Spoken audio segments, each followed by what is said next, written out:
Hey guys, Patrick Wind here, and welcome to this training model in which I'm going to show you how to prepare your creatives and copies.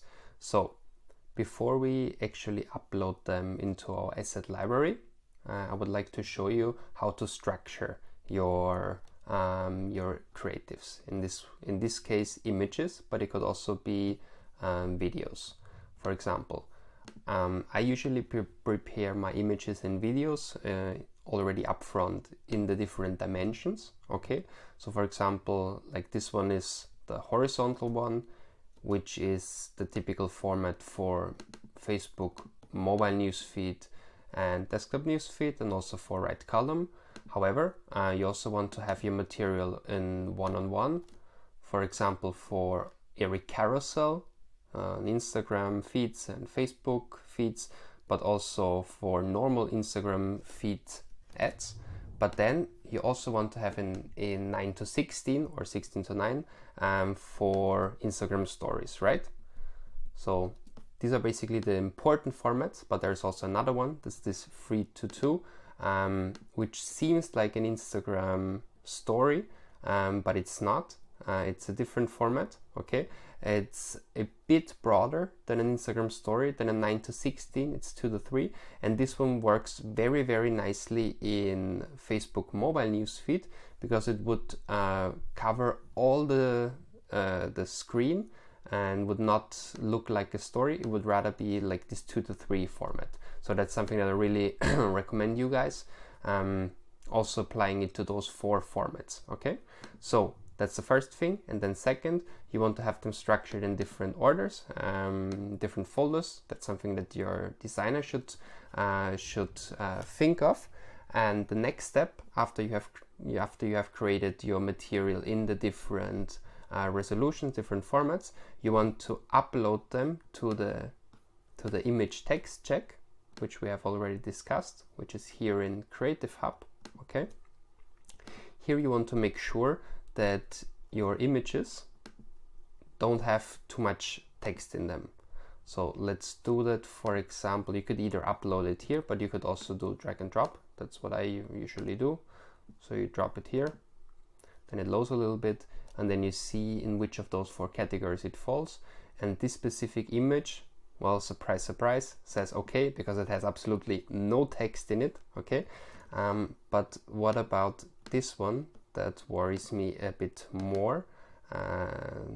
This one, I mean, it has my name and stuff. So let's drop that one here and see what it says. If this one is still okay, yes, very good, okay? But if you would upload one with a lot of text, like this one, for example, let's see what happens. Image high. Well, apparently all of those logos are detected as text, and that's of course not good. What I will also apply in the download section of this video is a grid that shows you exactly how Facebook calculates if you have too much text in an image or not. Because what they basically do is they basically divide every image into different areas, okay?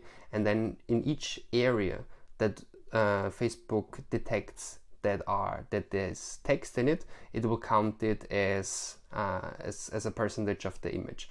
And I will show you, and I will add in this download section the grid that you can apply to your Photoshop files, or your designer can apply, so you can really make sure that you don't pass the percentage of text that is allowed. But just on a general note, please try to have as little text as possible, because it really affects your performance.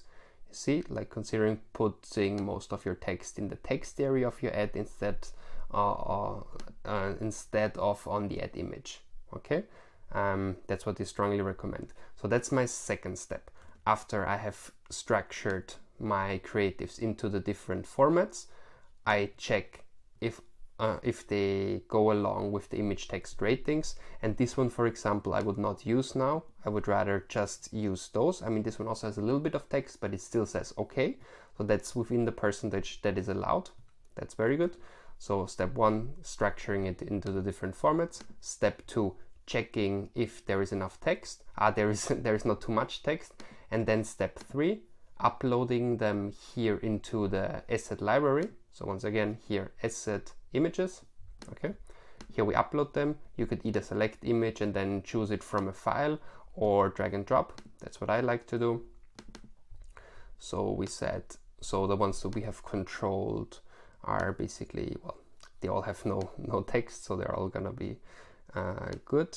The ones that we have controlled up front, let's say those 4. However, in this category here, we've seen that this one had too much text. This one was okay. So let's give it done and upload another one. This one we're not going to upload, but this one we will. Okay. So very fast. And you see you have them here, and also in this little preview. Only gives you 1-to-1, but if you click on it, okay, so this preview, when you hover over it, is just 1-to-1, but if you then click on it, it will show you the dimension that you really have. And here it also tells you the size. It says once it is created. You can label them, something that I don't do usually.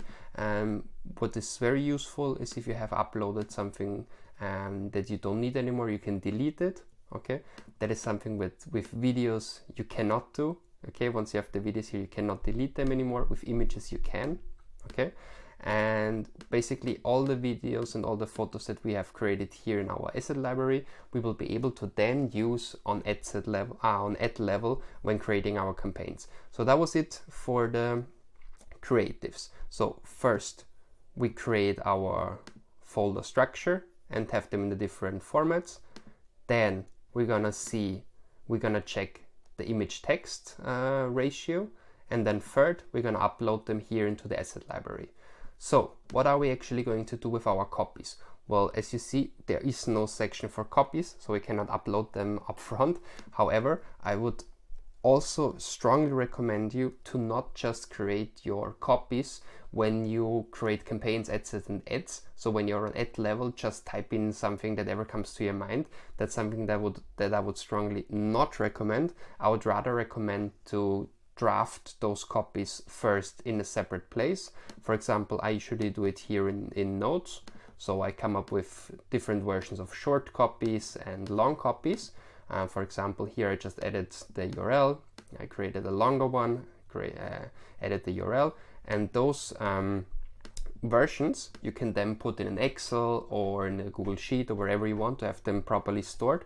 But just for the purpose of now, we can just copy this option. Okay, so I just copy it, and then we can actually on ad level just paste it, and we're good to go. And the same thing I also do with the headlines and the newsfeed description. You can also come up with some different options. So to sum up, for the copies, I strongly recommend to create them in a separate place, for example in Notes, and then you can store them in Excel or in Google Sheets. And when it comes to creating your actual ads, I just copy it from this place into the save environment of the ad, and then I also apply the images that I've already stored up front here in the asset library. So guys, I hope that was interesting for you, and looking forward to seeing you in the next video. Thank you.